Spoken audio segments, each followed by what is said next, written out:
Russia yarumba Ukraine ekatwara the Crimea, so it is occupied Ukrainian territory. So Israeli ekatwara ekarwana entaro nyingi kuko turabintu zireba yahamba mwanya gwabo Palestina endagano zakorwa ogwo ne bagugihereza ngo beno gwa administeringa konka tuguri gwawe. So it is an occupied territory, third party ya Israeli no murundi na gumwe. Akakanya kasigara ka Gaza Strip kuri yo mu misho gako nobanoza omu Mediterranean Sea. Hazo Mediterranean Sea ahompaho Israeli einehebe rwandiso ebitaruko ebikubrokedinga kugira ngo tine kintu cyone kimekwana kitaho mu Gaza Strip kirukuruga anywhere in the world. Israeli takimanyire ninge takikirize of time tine nyo niyone rukurugoba nergira no banerugankai erukwikizwa kurandinga mu Gaza Strip. Israeli etakumanye cyirimo ekandi etakugikiriza tine kintu kirukuretwa abutaka okurugero guri Yerusalemu okuletwa kuni Israeli yona okurugomu Egypt okufutaho muri Gaza Strip akompaho tine ekero kugiza kufutahamu etabanze kucyoreka nico rukurebe etabanze kukireba nico rukurebera entaro nyingi niziretera Gaza Strip ejo bagihomba gura yona then plan zo kugaruka kujombeka zisiarara abo kugira ngo siminti hamwe na other construction materials Israel tero kwikiriza ngo stahemu kurugomu Egypt ninga kuruga omuri Israeli ninga kurugero guri Yerusalem which is part of Israel and Palestine ninga kuruga o Mediterranean Sea. So to describing as besieged Gaza Strip omisho enyuma ifona buturukwizo burengero wizoba hona Israel kaketurura yakarika ahabwenji nguka katandika kugiramo abahamasi bakaba barwaniraho n'abafata it was a political organization omuri Gaza Strip banyuma Israel kugire kurekajya nkare mwetebekanise bakatera karuru murundo rwo kubanza abahamasi bakasinga bafata then bakaba civil war bonka bakamashana abahamasi bakasingura abafata the Fatah political organization bakababingamo bakatemba Yerusalem hakasigarayo abahamasi abonu bahagirwa Irani kandi bahagirwa n'aba Hezbollah nicyo manyisa party of God bashango mu ihanga irya Lebanon kandi military wing yabo ni yerukusharamu orabo mwebembezi mu ihanga irya Lebanon. Mpereze kishane ecya kabiri hatutwareba Gaza aho rutaruri na nahabwenci ruriyo kati mpe kifananye kirara the Palestinian kakati nzenzi jawo ogaziye kifananye nze nyonyole nsimve wanongende. Now hari hechi barukweta the Balfour Declaration wawashomiroho the international law noshimokwa no manya oku Balfour yabira foreign secretary wa Great Britain omyaka 1917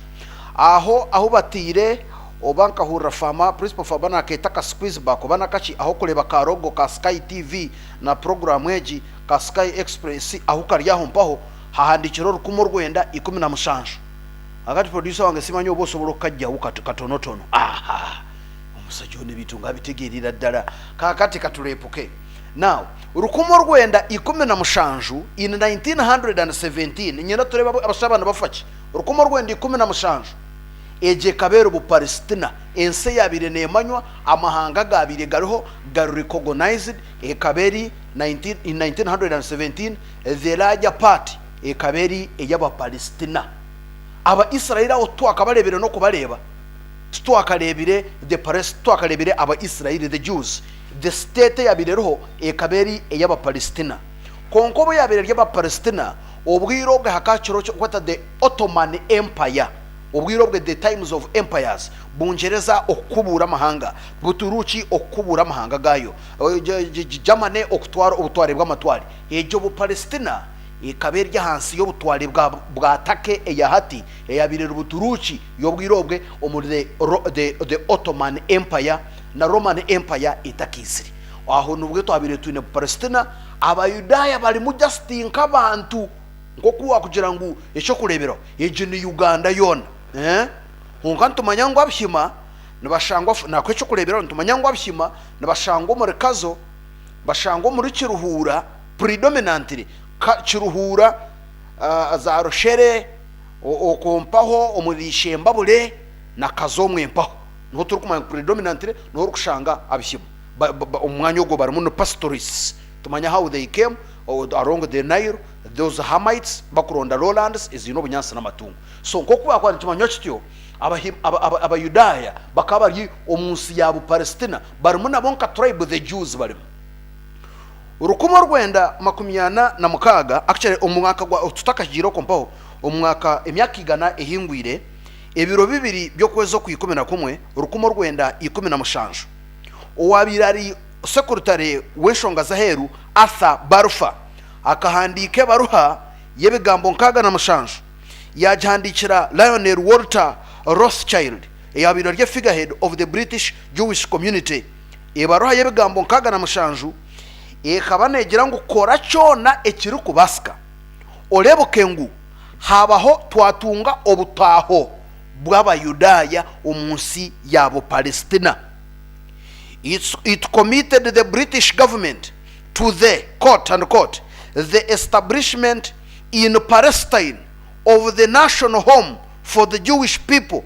and to facilitating the achievement of this objective. Rukumo rwenda turiyo ntugamba rukumo rwenda 17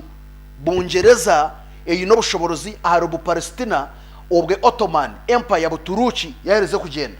owabira secretary wa shonga zairu wa bungereza niyo abire twebembera bu Palestina obwirobo yagambira wabira kwebembera bacha abayudaya babire banaganagigo munsi yona ngalo iwe omuhango mukuru muri bu Palestina kora cyone kiri kubasika nutuenda kurundana abayudaya bona the Jews tubahangiroho obutaho bwabo omunda yihanga erya bu Palestina. Rukumo rwenda 17 uko rukarebaho mpa so rukumo rwenda 26 rukumo rwenda 26 abayudaya batandika kwija no kureba mapa ya rukumo rwenda na mukaga rukoreka bu Palestina niyo mpango abayudaya batandika kwija ngeno ngo yijuke abayudaya bakana bahiganisibwa omuri Siyona abayudaya there were pogroms genocide bari kubitagura Hitler akabana bahiganisa abo kwa bakabinenyikiriza yabo batakwenda ngo ezo mahanga gandi kandi the Roman Empire yero kwenda kwiza taking over okurango ba leta enshomesa eyabo nobwebembezo bwabo mbwene bashara mbagira nawo obaryo babona bari bungereza baryo muri Europe naci bakabine the Zionist movement batanduko kwerundana okugira ngo tutole nkai you are surprised ko rotakachimanyaga bahandike baruha barukugira ngo abayudaya kababona tukabata omu East Africa harebe andike cyo bakweta the Uganda scheme concrete is a misconception bakabata kukigendera Uganda obwirobwe kabetariho ekaberi East African Protectorate East African Protectorate including modern today Kenya na Uganda yone keri East African Protectorate wano ijuka bwanyuma y'abajungu sindika the Imperial British East Africa because it was not Imperial British Ugandan company, it was the Imperial British East African company the Ibeco bagirangu tumukatunjura omwanya tukaleba hitorata abantu aba propose kane gamangu twaza kuronda mapa ya today tushanga the modern day Kenya Mount Kenya no bagira ngo babateyo konka debate ya Zionist muri Europe bayanga ngo tukubasa kuzokwe itwe Bible networeka ngu tukaba tuyino witu buyudaya twajemera ruhanga yasharamo kututatansa tuyatfubira ngo turiyatatansa batutwarwa mbuhuku kandi tuhiganisibwe kuturyegarukamo turiyagaruka omumanya gwitu the promised land nuko babiremba juriza barakwenda kubaleta aho muri East Africa Kenya present day Kenya washoma the Ugandan scheme bayanga batugira ngo ito Bible kanetworeka ngo tukajemera horuhanga yatatansa twatwarwa mu buhuku nico rukureba Bible negamba ngo abantu baruhanga bompaho the Israel sababire baryo muri Misiri nesa indizo ngo babanagomba huko babona bone myako banerukaga nengai finally yabalikura ngo bagarukaho so batandika kugaruka ruko mu Rwanda na mukaga kubagaruka batwandika kutunga itaka eritari ryabo bo bari kugira ngo eritaka ne ryabo bakwatana sara mungereza bahiganisa aba Palestina babatera babita babakora kube munonga mataka baka babenserevinga abakazi babita kugira ngo abashija babitara cyumu mu bwinji bata operations nyinja kire tinka katunga mbwenu twarwe twazankaga na twazana na mushanju noreba state ya Palestina ya berigitaka ya Palestina bu Palestina represents green ahora rebe green ejo ni Palestina yatanakira ku Rwanda 10 na mushanju ya Palestina anana mukaga abayudaya batandika kugarukana aba white ahora kureba ubudotso bwa white ana na mushanje batandika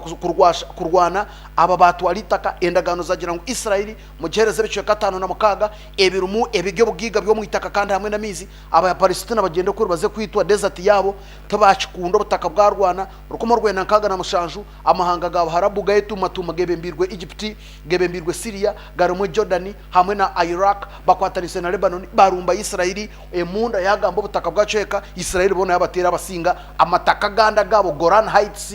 the Sinai Peninsula bajaka Egypt Lebanon bajaka itaka Syria bajaka Golan Heights bu Palestine atandaka kwaho so today eyabire bu Palestine nohoro kureba kagambo nawo hata ba Palestina bari stateless tubine wabo Israeli ababire batine wabo abayudaya hata nubo bini hangeryo the state of Israel yatirwa rukomo rwenda anana munana bakarangirira ngo Israeli yaba state rukomo rwenda anana munana omukashe ebiro bitano bano byo kwa kano bano mushanjo bano mukaga the following day amahanga gabo harabu gajirumba aka Israeli kabatera bona kabatatansa nakashaka bene karwana kubi so eyabire Palestine yarukomo rwenda 10 na mushanjo hatasigiro buro bucwanyaguruko bwo rukureba then akakasigaro mushonda akakoro kureba inahandika ngo nawo abo niyo Gaza Strip ahubwo ryo emunda iryo neshekera no barwana nabagira ngo tabaryikiriza Israeli ngo nihanga tabariza mu mpanura nizo banarumwe na Israeli kandi baryarwa no kurango Israeli yacwekerezwa ngweno biro taroho entaroni nyingi munonge zibize barazi kurwana tandazetorore hatikatukanshonge eretire twahikatuli orwa mukago mukasheshe mweno rwa mukago mukasheshe aba Hamas bataha binekenaga cyabo barufuturo muri gazo mumpaho bakakozesa motorized hang gliders ni nko kuba kwanonda kukole kinyonyi enyonyi nkaleba musigazi mu itanka heza ngo nakole enyonyi kacheka cye mwite no baronda za generator mota ngo kokora engine ya generator ningachi nene bagikoma hebi intahiguru bagitoye kintu kirinka parachute so bachasya kubo mwanya ngo muri America muri California ninjira kubireba babiriza abantu abatine wabo muka the homeless basibaye barukuzerera bakubihuba bikwatwara umwanya mwabazi bagaruka babya makasese babyase bavuga bakutwara so ikibire cyo kutangaza kushanga ngo aba Hamas babasekozesa the hang gliders ezo kuzukozesa nkenyonyi mbwenu bibatware bibanage bibatambusye ekisika ki Israeli yatiroho na gate bagwo muri Israeli henyo no munda radar system radar tekushomecho mpo because it is not a machine ryaho so radar nene reba higuru munonge ibintu bitamburura hihi nuko babikozise omukasheshe shakasha 12 bakagwa omubyaro ne town nene mu za Israeli ezuru kushangwa omumashuma bakabaga abantu ba Israeli bisira abantu ba Israeli binyu munonga hariho emitumbi 209 bakaba bari mu dance music festival barukuzina omukiro bwashesha burukuba omuri 10 Cheka aba Hamas babarumba bita bona barukwenda bande babatwara kikatwarisha mukaga amahega Israeli okorespondinga ekiri kumanyisa ngo aba Hamas babire bakozire kubi munonga abantu baba Palestina mpereza mapu erukoleka the Palestinian territory versus the Israeli occupation so ebyo aurya screen tinkumanya wano basa kubireba ningo kabishoma okureba the Balfour Declaration ya 1917 okamusamo kareba urutaro entarizo barwanire okubaga minembo occupyinga entaro koko nanabikolekire details so aho no basa kubyeshomera yatanekere Palestina green then blue Israel so today or as of 2020 and continuing 2023 so Israel niyo ine state aba Palestina tubine state bo baryaho bashobirwe ngweno bwa nyuma yo kozesa hang the hang gliders okuinfiltrating system ya Israel no kwita abantu echabiro rwa mukago mukasheshe amahega Israeli nyuma bazuba biri bato update abasirikare ba Israeli kaga na makaga bisirwe kandi rishuwa ngo bakatugambira umbaro gwenyini bakabanza batuheriza ngunana nabana bandi babatwara de naba Hamas na mukama wabo bagira ngo tuyina ba Israeli barakwingura 30 na amahe n'abasirikare ba bulijo then later nyuma bazuba kitera mushanango no bahingurigana abasirikare ba Israeli nabantu ba bulijo abo batwire hostage abo batwira ba abducting bakatwara bahingurigana kandi bagizira ngo Israeli buri miza ire yaragmenetera muri turukweta an announced strike under international law waza kurwana okushimekwa no gamino ha warning otuluko turiyo tuza kushengura katete yona turiyo tuza kugishengura nabwo cy'abantu baburijo twabahereza sha 24 kuba mwarugiremo deno Rwanda ndamahe ninga na abebyo kwerinda abihangariye yo Israel cyite kushikora nerumbira hiya yenda nabwo cy'aba Hamas batugira Israel wagaraka kugira huwa ya attacking hona utabandize kwana musinga abantu baburijo bakarugamo mwaguma mwachikora muti aba Israel banyabutuyine igana tuzamantu sharaho mwo mutwe mwarumba katete announce mukagitera twasharaho ndijo mutwe mwagaraka mukazanya mitiyobora twasharaho ndijo mutwe we shall execute all the captives should you continue murukumanwa n'umutu attacking in an announced mana icyo tutakwasa kwikiriza mwene katurebe emitumbi mibi ebishane mwene biza kutengura wowe no mutuma gomo nafu rugati vyo gende it is okay niyo nakurabura umutumo munafu tukuza kurebe biyo muri Gaza mwene umuhame abantu barakushika 226 bisirwe kandi imibiri yabo eshangirwe aho babiri barakuzenera hakariyo music festival aho Hamas yabanze kurandinga rero butaka bukacweka reka tubirebe. The death toll in Israel soared above